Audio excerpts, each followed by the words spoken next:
Salim, you and I have talked about globalism in many videos prior to this, but today I want to concentrate on one particular aspect or tool that the globalists use in pushing their agenda, and that is multiculturalism, the official policy of multiculturalism. In Canada, it was brought in by the Brian Mulroney government, but of course the idea is not a new one. Before that, it was talked about extensively by Pierre Trudeau and other liberal and progressive prime ministers and intellectual elites. The definition I have in front of me on the internet is the doctrine that several different cultures, rather than one national culture, can coexist peacefully and equitably in a single country. Now, of course, on the face of it, that is patently false. And so it's basically their definition destroys the term, because just looking at all the different cultures in the world, one knows that they cannot peacefully coexist within a single nation state. Nowhere has that ever happened, and it's highly unlikely that that will ever happen. So let's start off then by asking you for outright, is official multiculturalism that's been around for 30 plus years a deliberate tool by the United Nations people, globalists in general, to push their globalist agenda and destroy nation states? Yes, Robert. Thanks for starting this conversation and focusing on multiculturalism.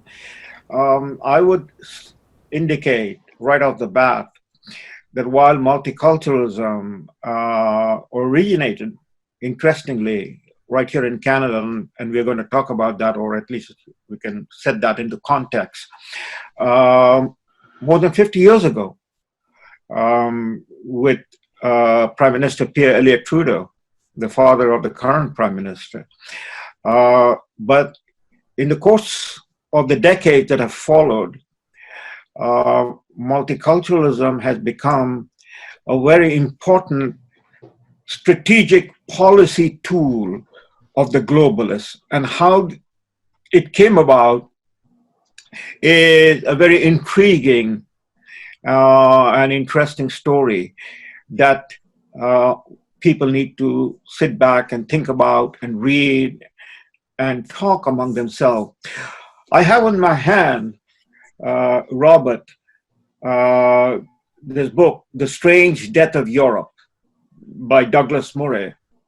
Douglas Murray is an English author and journalist. And this book, by the way, which came out, I think, 2 years ago, has become a widely read bestseller in Europe and North America. The title, The Strange Death of Europe, and then the subtitle, Immigration, Identity, and Islam, leads directly, in fact, the bulk of this book deals with multiculturalism. You know, I also wrote my own book on multiculturalism. So the question is, how did this happen? Why did this happen? And where are we headed? Well, nation states have culture. Canada has a culture of its own. United States has a culture of its own. So does Britain, France, Germany, Spain, etc. India, China, Japan. But the boundaries of the nation state in historical terms are very recent. It is no more than 300 years old. You know, we have talked about that. It can go, we can in fact date it, 1648. Treaty of Westphalia, yeah. Yeah, that was the treaty that came together, signed by the kings and monarchs of Europe and their various principalities, ending the long 30-year religious warfare. Actually, it was more than 30 years, but you know, they talk about the 30-year war in Europe between the Catholics and the Protestants, and it was the beginning. With that treaty, it was the beginning of the various signatories, the French, the Germans, or the various German princes, the English, etc., taking charge of their territorial boundaries that became eventually the states of, or nation states of France and Italy and Netherlands. And the point I'm driving at, these nation states that emerge, and therefore the culture that evolved in that within the ruling houses and the people, was predated or was preceded by the cultures that belong to the civilization within which these states emerge. So we can say that there is a distinct European or Christian civilization. That's what Charles Murray means by the strange death of Europe. The strange death of Europe is the death of the European or Christian culture that goes back 2,000 years, and has evolved. And then it evolved further in the last 300-400 years with the coming of the nation states. And similarly, we might talk about the rest of the world. So there is Singapore, which is a predominantly Chinese city-state. There is Taiwan, which is entirely a Chinese independent sovereign state outside of mainland China. And then there is China, the world's largest nation state with a population of nearly 1.5 billion people. They're all in that sense ethnically Chinese. The political systems are different, but in the largest sense, there is a Chinese culture. Similarly, from North Africa on the Atlantic coast, Morocco, all the way to the Persian Gulf, you have a continent, North Africa, and then the Middle East. And there is about 30 states in there, and they all share, the religion, Islam, the language, Arabic, and yet they are independent states, Egypt, Morocco, Tunisia, Libya, etc., Saudi Arabia. But the overarching fact is that there is a culture that separates them from Europe. So I think we need to understand that. We're talking about then cultures that within which, culture in the sense is the mother, within which there are other sibling independent sovereign state by which the modern world is constructed. Now, let me interrupt you there, Salim, and ask you the question. When we talk about cultures in that sense, in other words, Chinese culture or Indian culture, are we really talking about those cultures and what people normally associate with a culture, i.e. the food they wear, the food they eat, the clothes they wear, the books they read, their entertainment, their language, things of that nature? Or are we more interested in a political sense of the political and philosophic ideas they hold? In other words, in some cultures, women are subservient to men. In some cultures, women are equal to men. Those two are basically incompatible under the same roof. Is that more what we're talking about here, about cultures clashing in a single nation, rather than what somebody wears, or even the color of their skin, or in some respects, their language? That's exactly where I'm headed, Rob. Okay. And thanks. You have pulled me into where I'm headed. But I was laying out the larger picture. I might use this metaphor of layered cakes, and you might have certain type of cream over there, a vanilla cream, or an orange cream, or a chocolate mousse, and it's all layered, and there's a cake. So yes, we need to be able to make that distinction. What I'm talking about, or where I'm headed, and then we can look at these little layers. There is the deep culture. Let's call it the deep culture, the vessel, within which then there is the various, what you might say, the skin deep culture, the cosmetic culture, the tourist culture. You go to New York City, or you go to Toronto, Vancouver, Montreal, and you can go to the different neighborhoods. We are in that cosmopolitan city called Montreal or New York, where there's a municipal government, elected government that looks after that 9-10 million people in New York, in Paris, in Montreal, Toronto. And then you go into the various neighborhoods, right? You can go into the Italian neighborhood, the Portuguese neighborhood, the neighborhood from, say, the West Indies, where you have the music of the Rastafarians playing.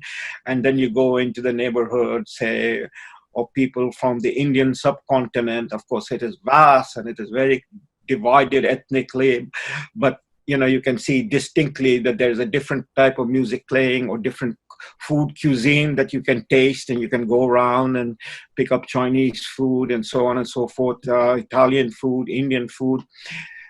And that's culture in that sense. So you see, the word culture is used in many, many, many different forms, and the task of us in this case, the task of looking at it, quote unquote, scientifically, that is, in a sense of distinguishing and trying to understand the larger picture and then the particular, is not to confuse that skin deep cosmetic culture. We all want to enjoy that, we all want to preserve that and have a sense. We say somebody is a very worldly somebody. We look at somebody and say he's a world-traveled person. He's very wise. He has seen different parts of the world and so on and so forth, and he understands. But if he doesn't, if that person, man or woman, himself is not more than simply a skin deep culture, if he's not a vessel of a deep culture to which he belongs. And therefore we talk about the mother language, the mother tongue.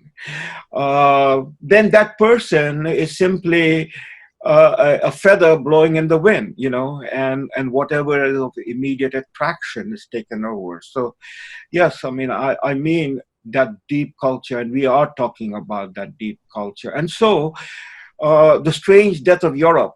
I love that title because it brings to home what we are talking about. Europe, which is, I would tell my student, Europe is a nose stuck up at the face. Europe is not a continent, but it came to see itself as a continent because Europe is part of the Euro-Asian landmass, right? So if you're traveling from west to east, Marco Polo, imagine, back in the 13th, 14th century, traveling from Italy on land towards China, he's traveling in this one continent, whereas North America is a separate continent. Africa is a separate continent, but Eurasia is one continent. But the culture of Europe evolved differently from the culture of the rest of Asia. And something made it very distinct. You can go back to the Roman civilization, you can go back to the Greek civilization, but we talk about BC and AD, before Christ and after, Anno Dominion, after Christ. And so Europe is Christendom. It became secular. It separated religion and politics. That was a huge struggle that took place from about the 15th century into the 20th century. But that deep culture is something unique. And we in Canada, separated by an ocean, is part of that deep culture, you might say. And so we can talk about the West. A few years ago, Robert, it was not a few years ago, a quarter century ago, mid-1990s, Samuel Huntington's famous book came out.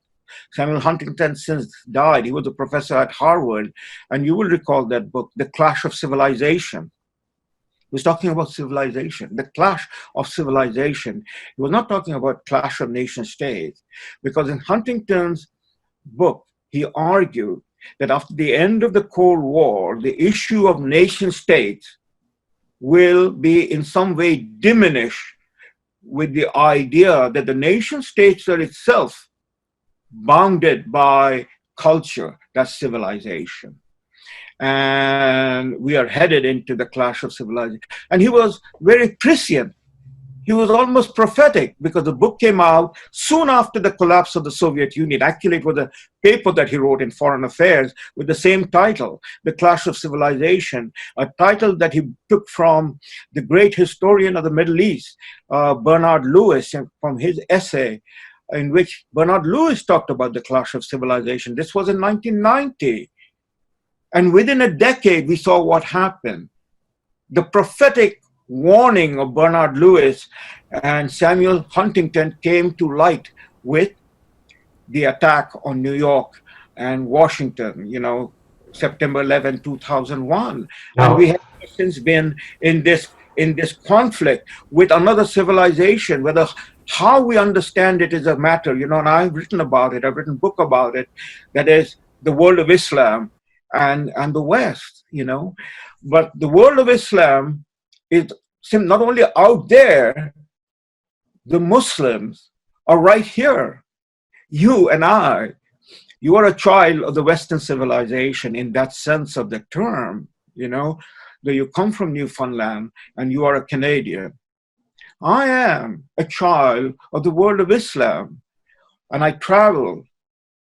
Again, my personal story aside, I immigrated to the West. And in that sense, I am, or I hope to be, or I try to be, or I insist to be part of the West. The question is how you and I are going to relate. Now, you are a white man, and I am a brown person. You are Robert Vaughan, and I am Salim Mansur. You were raised in a Christian environment, whether Catholic or Protestant. I was raised in a Muslim environment, an Islamic environment. You were raised by reading the book, the Bible. I was raised by reading the book, the Quran. Yet here we are, you and I. We are friends, long-standing friends. We have been talking to each other. What is it that brings us together and has allowed us to bond, that despite all the external pressure, our friendship has survived and grown closer?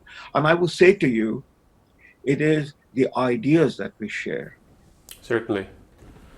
There's something else that may have been a kernel that started our schooling, so that we both can agree on so many issues, although we do disagree on quite a few as well.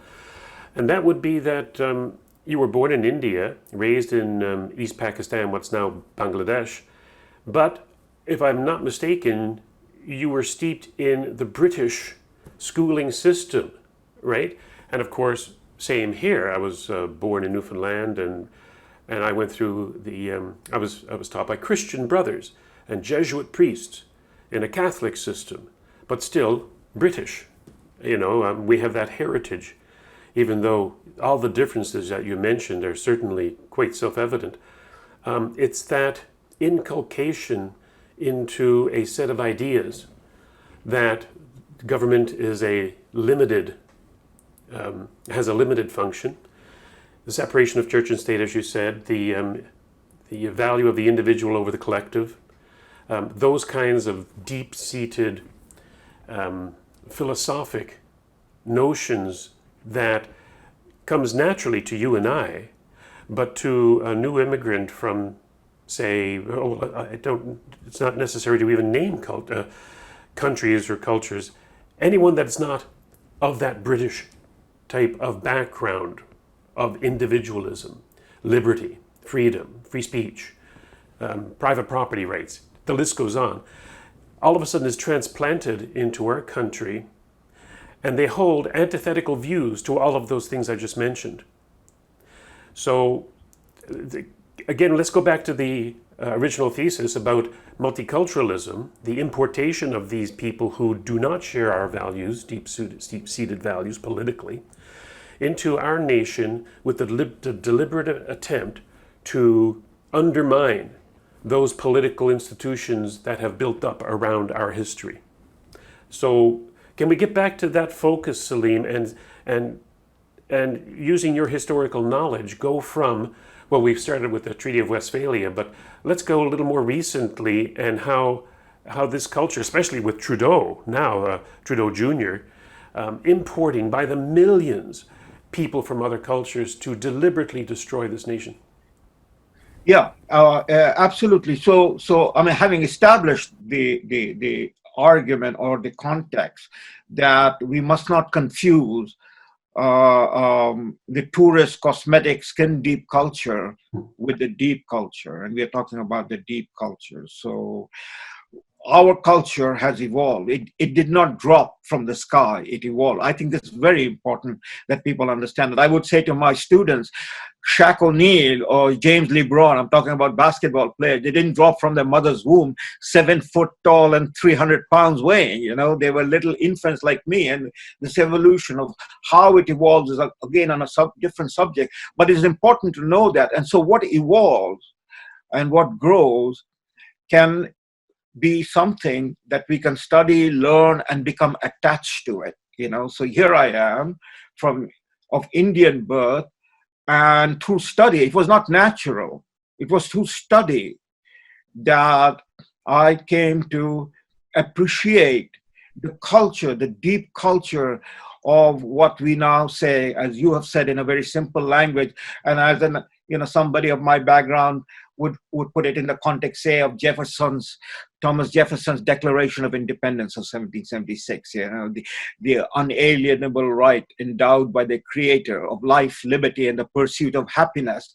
That this life, liberty, and pursuit of happiness, this peace, order, and good government, in the words of Johnny MacDonald, it captures the essence of what we are talking about, the deep culture. And so our deep culture, that is the deep culture of Canada, the deep culture of the West, which is what Douglas Murray was talking about, can be, laid out in those terms of values that needs to be defended, protected, shared, and spread. But those who want that value, they can also embrace it. They also can therefore then go in the direction in which the West has made the journey over the last 300 years. That this is not some secret conspiracy we are talking about. This is all open. And so what are the defining values of the culture? You have just said it.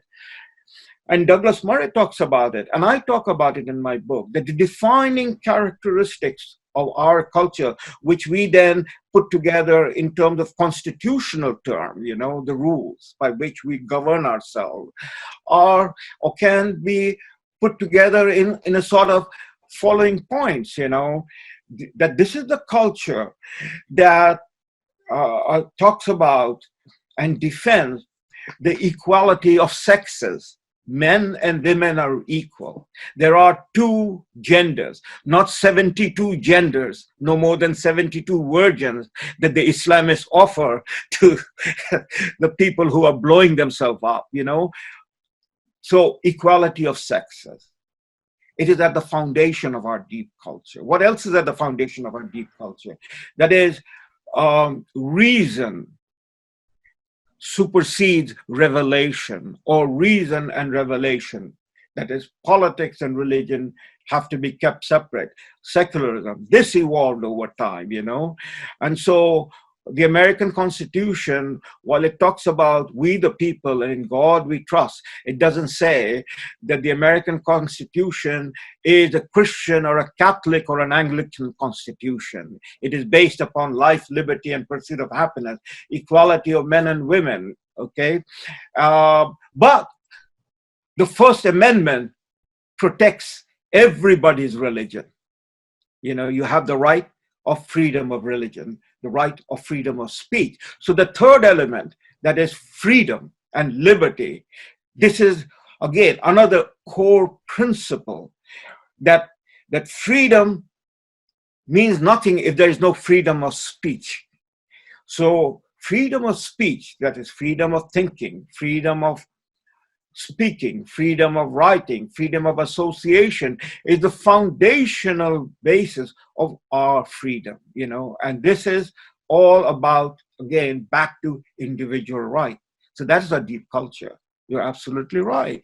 And so anybody who is migrating out of a culture that, in that deep sense of the culture, that does not have those values, or haven't given importance to those values, or haven't thought through those values, then those people immigrating out of it, say from India before the British, you mentioned that I grew up in India, but I grew up in a British school system. You're absolutely right.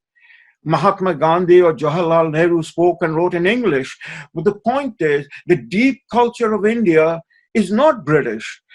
It is Indian. It was based on caste system. It was based upon, in a sense, monotheism, polytheism, etc., etc. And we're not going to go too deep into it. But the point is, the Indian civilization pre-British was not English or European culture, So anybody coming from India, and India is a vast continent of a country migrating to the West, to Europe, England, Canada, United States, needs to be instructed, encouraged, that they embrace the deep culture of the West. But they haven't been doing that, I think, in part because our governments have not insisted upon it, even though Stephen Harper's Conservative government tried unsuccessfully, overturned, of course, by the current globalist Justin Trudeau. But I know that in our school systems, whereas when you and I grew up, we were taught Canadian history in relation to world history. And we were taught about our values. However, we see now in our school systems, at least the public school system, where children from other cultures that differ from ours in a great respect are taught that their cultural beliefs and values are just as important as ours, and they can go ahead and continue to practice them regardless of how they differ from the historical, cultural, and political values of this nation. So what role, I just basically said my opinion on it, but what role do you think that the political and education system here in Canada has in making sure that when you come to this country, you adopt our way of life and values? Right. So what at the bottom of it is what happened. What happened to Europe, to Canada, in Douglas Murray's term, The Strange Death of Europe? What happened to Europe that, Europe is dying, if not dead? What happened to Canada? What happened was, as we began right at the outset, as I said, that though multiculturalism did not begin as part of a globalist agenda, it's half a century ago. So we go back in time period, late 1960s, early 1970. This was the height of the Cold War, and our millennials have no memory of this, so it was a different time and a different situation. But what happened was that for domestic reasons and for political reasons of seeking advantage or of manipulating and massaging the circumstances that was rapidly evolving in the West, in Canada, Pierre Trudeau experimented. He launched what became the multicultural policy. He said in 1970-71, stood up in the parliament and talked about, that Canada is a country of many cultures. Instead of talking about many ethnicities, which is absolutely true. Canada is a country, just as the United States, of many ethnicities. He talked about Canada being of many cultures, and that all cultures are equal, and we embrace all cultures, in terms of respecting and treating all cultures as equal. So people, wherever they come from in Canada and whatever culture they're coming from, their culture is the same as the Canadian culture. Okay, so in effect, what he was saying is the Canadian deep culture is no different than the deep culture of the Indians or the Middle Easterners, the people from the world of Islam, or the African, and so on and so forth. Now, why did he say that? I mean, I just want to quickly take this time, a moment, again, to set the context and set the difference. Differences are very important. The Canadian political leaders, like Pierre Trudeau, going all the way back in the Liberal Party to the period after Wilfrid Laurier, and I won't get into that weed, but we'll make the distinction between Laurier and Johnny MacDonald. But then in the period after, especially from World War II onward, this whole concern of Canadian political leaders and intellectual leaders has been how to make Canada different, distinct from the Americans. America is a country made up of many ethnicities, right? But what is the America's founding, binding language or slogan? E pluribus unum. From many, one. America is a melting pot. Doesn't matter whether you come from Germany or Japan or Taiwan or India or Africa. Once you come to America, once you put your hand on your heart, and your hand on the Bible or whatever is your holy book, and you swear your allegiance to the American Constitution and the American flag, you're an American. Okay? Now, whether it's a founding myth or it is a practical situation, immaterial, that's the constitutional thing. We do not change just because somebody might convert from Buddhism to Christianity.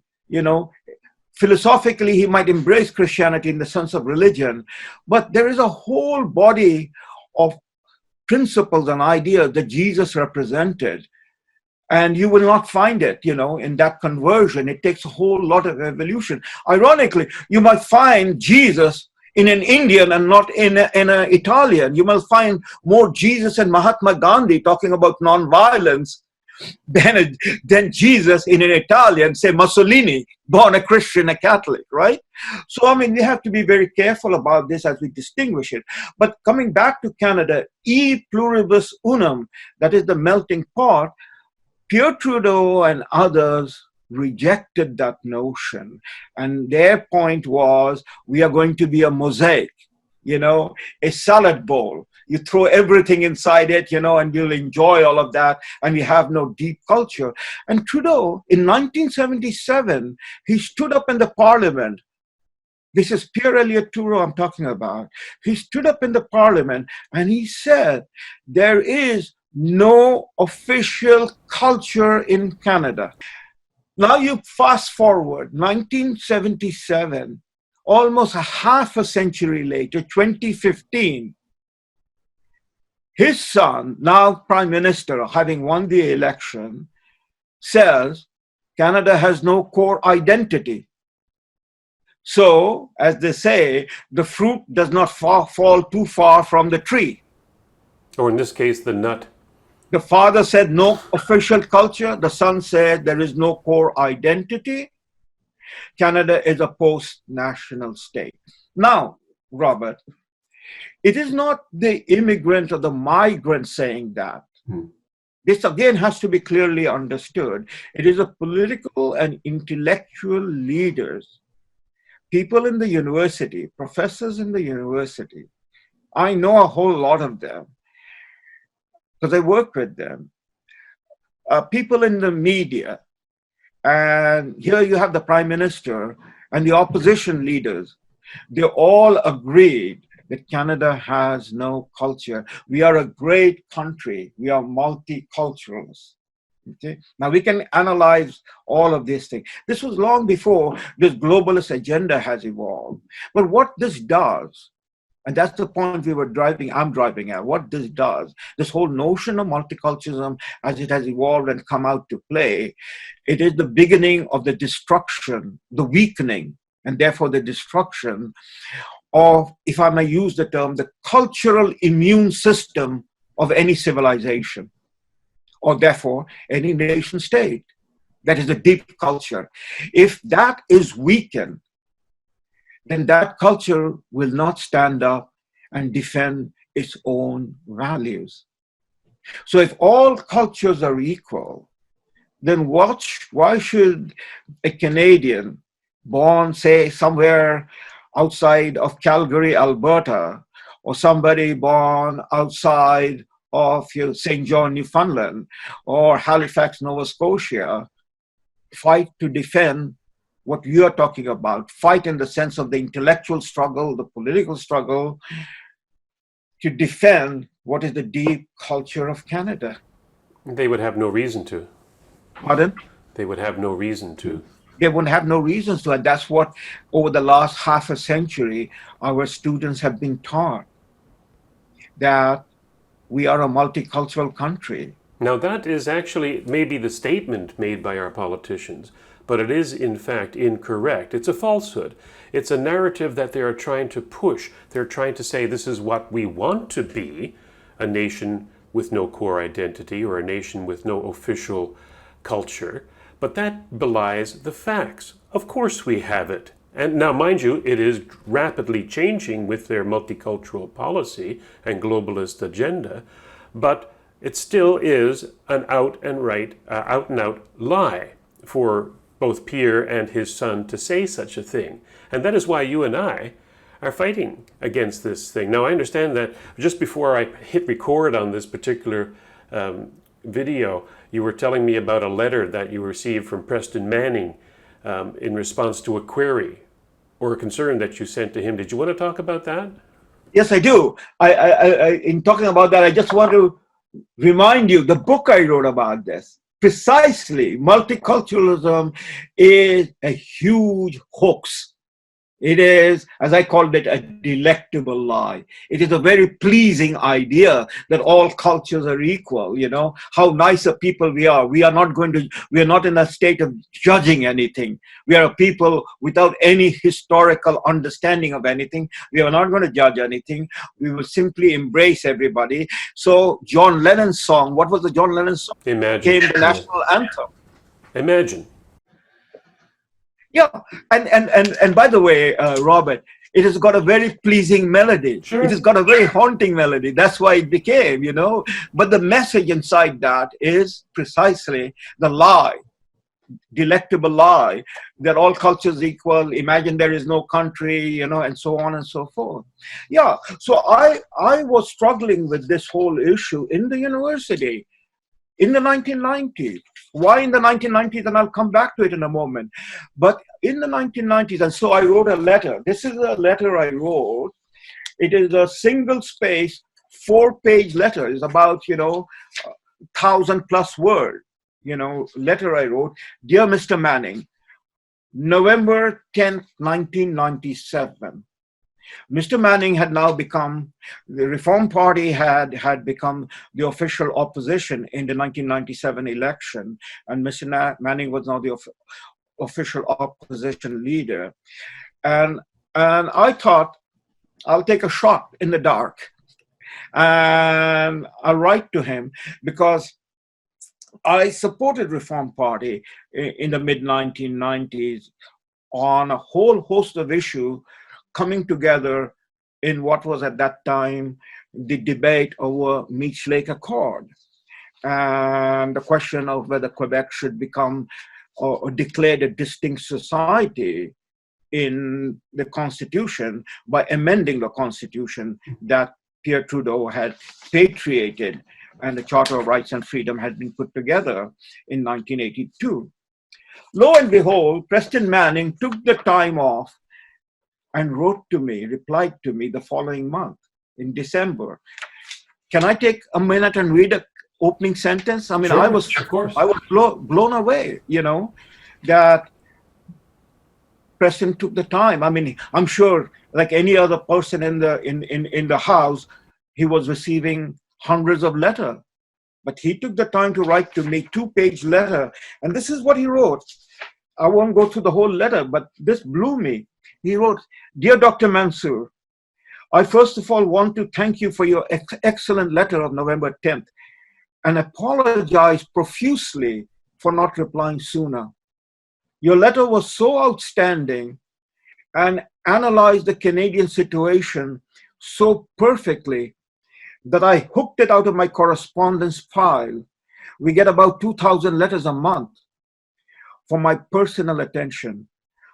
Sometimes this is the worst thing that can happen to a letter, because during parliamentary sitting, it takes me quite a while to get around to a substantive reply.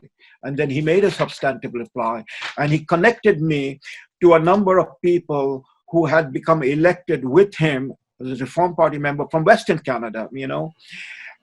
And the main thrust of my letter was to him that, Mr. Manning, as you are preoccupied with the issues of the day, and primarily the economic issues, because the big policy issue that Mr. Manning picked up and fought over and advanced the argument in Canada, and we're all indebted to him for it, was the three issues, Robert, you recall, because you and I both, that's how far back our relationship goes. We both ended up being Reform candidates, Canadian Alliance candidate in a 2000 election, you will recall. So you will recall the three big E he talked about. He talked about balanced budget. He talked about equal and elected Senate. And he talked about, what was the third E? Well, the three E's referred to the Senate: equal, effective, and elected. Precisely. So I said to him, while you are preoccupied with these issues, which he was genuinely, and the question of balanced budget was the issue that eventually Paul Martin, as the finance minister under Jean Chrétien, did balance the budget. I said to him, it is very important also to think about cultural issue, because I had maintained, and I kept on maintaining, as I do still today, that culture is upstream and all of the other thing is downstream. And if we don't think in our cultural terms, the book by Samuel Huntington's, The Clash of Civilization, was now a book that I was using in my own lectures and seminars, and made it a required reading for my students. So I talked about to Mr. Manning that, you need to focus on culture, and you need to focus about Canada, because we are drifting away as a result of multiculturalism and hyphenated identities, And he responded, and the conversation began, and I met him, and so on and so forth. But the point is, why was that happening? And it became very clear to me as we were going through the 1990s, that what had begun with Pierre Elliott Trudeau as, in the best way I can put it, political expediency, has morphed into something which I came to call the delectable lie, that this is going to be the toxin that is going to undermine Canada and any other country or culture in the West that embraces it. And the Europeans had embraced it, because the argument is, at a very simple level, that all cultures are not equal. And I use the metaphor, a bottle of wine, an expensive bottle of wine and water, and you start pouring water into the wine, water is unlimited in that sense, and expensive wine, a high quality wine, is a very rare, precious liquid. But as you run down the wine bottle and you start pouring it, a point will come very rapidly when there will be no wine, So any culture, in that sense, that has evolved to where we are in terms of those values that we talked about, you talked about, that is the value of equality among genders, the question about secularism, that reason and revelation, that reason precedes revelation in that sense, or the value of reason that we put ahead of revelation, whatever is your religion, that is yours, but in the public domain, and freedom and liberty and free speech, that is the rock of that. Any culture that has not evolved in that direction and has not embraced these values, seriously, then you bring those cultures in, that is the people with those people are the carriers. Today, we're in the age of the coronavirus. Each one of us have become a carrier of what could be potentially a lethal weapon. And we are in isolation so that, we can deal with that lethal weapon. That lethal weapon is an invisible microbe, isn't it? So culture, in that sense, is the microbe that we carry.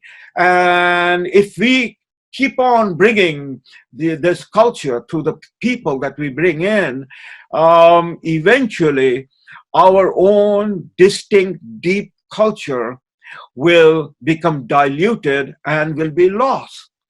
And that's what we are saying. I'll give you one example very quickly, and it comes right to where we are. In 1989, and that's where my thinking went back to, and I was very concerned about it. And right in the university, because at the end of the day, we want to be able to talk freely. And the whole meaning of a university, that is of education, going all the way back to Socrates, is to open the mind, to turn around and look from where the light is coming. And, we are all in our own respective caves. That is the greatest metaphor that Plato used in the book Republic, that we are in the cave and we are afraid of our shadows. And the wise man or the philosopher comes along and he says, why are you afraid of shadows? Because you are imagining those shadows as demons haunting you and going to eat you or destroy you. And the philosopher says, no, you're afraid of something that is you. Turn around and look at the mouth of the cave. And as the people turn around in their own capacity and face up the light, the shadow is behind them and the fear is gone. I was concerned about this, that in the university we should be able to defend, talk freely and all. But what had happened? Beginning to happen in 1989, Ayatollah Khomeini of Iran, the founder of the Islamic Republic, he pronounced a fatwa, that is a religious legal opinion, in which he called for the killing. He passed a death sentence and called for the killing of Salman Rushdie, the author of a fiction called The Satanic Verses. Salman Rushdie is a guy like me, born in India, migrated to England and was living in England, and he became an author, a best-selling author, and his first book, or the first book that brought him fame, was Midnight's Children, which won the Booker's Award, which is the most prestigious English award in the world of literature. And down the road, he wrote this book, a fictional book, The Satanic Verses, in which it is a fictional account of the world around the Prophet of Islam, Muhammad. And it's all about dream sequence, and it's a complicated story that nobody would read if nobody knew that culture. But by pronouncing the death sentence on him, the Ayatollah, he not only made the book world famous.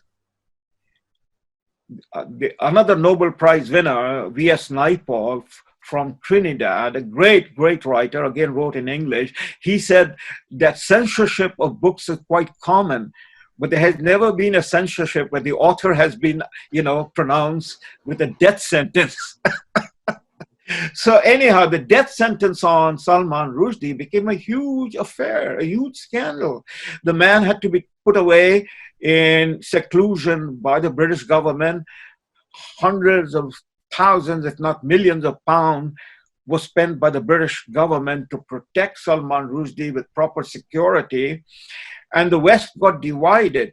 People in the West got divided, prime ministers and archbishops and priests. Our own prime minister at that time, Brian Mulroney, he basically rejected or was not open to inviting Salman Rushdie to come to Canada because he was afraid that he was going to annoy a lot of Muslims. The Indian Prime Minister Rajiv Gandhi, of the world's largest democracy, and not an Islamic state, not a Muslim state, the population of India are predominantly non-Muslim, though there is a very substantive Muslim population. It is the third largest Muslim country or the second largest Muslim. But the Prime Minister of India banned the book, and so on and so forth. The book was banned, and there was a huge controversy about freedom of speech. Well, we can go into that. I've written about this in my own book, Delectable Lie, what it meant. But now you fast track 1989, that's 30 years ago. We have had riots and murder over the Danish cartoons. We have had massacre in Paris in the magazine office Charlie Hebdo. We have had in Canada Motion 103, Islamophobia, and direct assault on free speech. In America, the same thing, the Democrats and others will like to strip away the First Amendment right. Salman Rushdie was not welcome in America. I must say that at that time, the Premier of Ontario was Bob Rae, the first New Democratic Premier. And I must say, again, being objective and fair, he was the only Canadian political leader to invite Salman Rushdie to Toronto under very, very protective situation, and then go on stage with Salman Rushdie. And so I tip my hat to Bob Rae that he had the courage to do that. But what am I leading up to? The struggle for free speech that goes all the way back, you might say, to the time of Shakespeare and before Shakespeare. And the man most important in this struggle was the great English poet, great looking back upon him now, was John Milton, who started the fight, the struggle for free speech. And over 500 years, whether it's Voltaire, whether it's John Stuart Mill, whether it's John Locke, Adam Smith, the Jefferson, the struggle for freedom of speech, wars have been fought. The Reformation, the Renaissance, the Counter-Reformation has been, in a sense, the making of this culture of the West that, I might not agree with you, but I will defend your right to speak your mind. Now, whoever said it, whether it was, a legend, or whether it was, Voltaire who said it, in those words, it doesn't matter. It is the leitmotif of this culture, this civilization, But today, following 1989, Ayatollah Khomeini's fatwa, in Europe, people cannot speak and write openly. The French author, Michel Houellebecq, wrote this book called Submission, again, a fictional account of how France elects somebody of North African Muslim background as president of France in a future date in the 1920s. And he had to go into hiding. A Frenchman had to go into hiding in Ireland, and so on and so forth. So what is happening to our culture? That is the culture that put man on the moon, the culture that decoded the genome, the DNA, the culture that gives us this enormous strength. But where does it come from? It comes from simply what Elias Canetti, the other Nobel Prize author who survived the Holocaust and found shelter in England, in his book writes about, and it's such in one sentence, but it is a whole book, but in one sentence, he captures the meaning that the origin of freedom lies in breathing, If you cannot breathe, it's over, and that is if you cannot express yourself, if you cannot talk freely. This is a hard form of culture, It began in ancient Greece, then it died, and we went through the Dark Ages, the medieval time, and out of the struggle emerged what is the West that we know. So now, this is what is happening. Multiculturalism is the poison that has weakened the cultural immune system of the Western civilization. And by weakening it, you have the shift now taking place, that is globalism. you know. So this culture, nobody's trying to weaken the Chinese culture. Nobody's trying to weaken the Indian culture. Nobody's trying to say, in India that you cannot speak. Of course, you cannot speak in Saudi Arabia. You cannot speak in Iran. You cannot speak in any of these Islamic countries, And to be a Muslim and to be able to be free and individual and think, it is a privilege that I have and I get from being in Canada. And that's what I was writing to Preston Manning. I said to Preston Manning, can I take another minute? I've taken a lot of minutes. I want to say, this is what I said to Preston Manning, I said, I am of South Asian origin and I've been in Canada for nearly 2.5 decades at that time. Now I'm almost 50 years. I have a son born in Toronto who I lost. And increasingly through his eyes, I've come to fully recognize the simple truth that I am entirely and completely a Canadian with no desire to be hyphenated, and that my cultural origin outside of Canada and North America is only of a historical interest to me and those who care about me, and is of no consequence in the larger context of the country that we are trying to build for the 21st century. And I was saying to them that unless we focus on this as part of our larger, concern, then we are going to lose this country. Well said, Salim. You're a great Canadian. Thank you very much. Thank you. Thank you, Robert.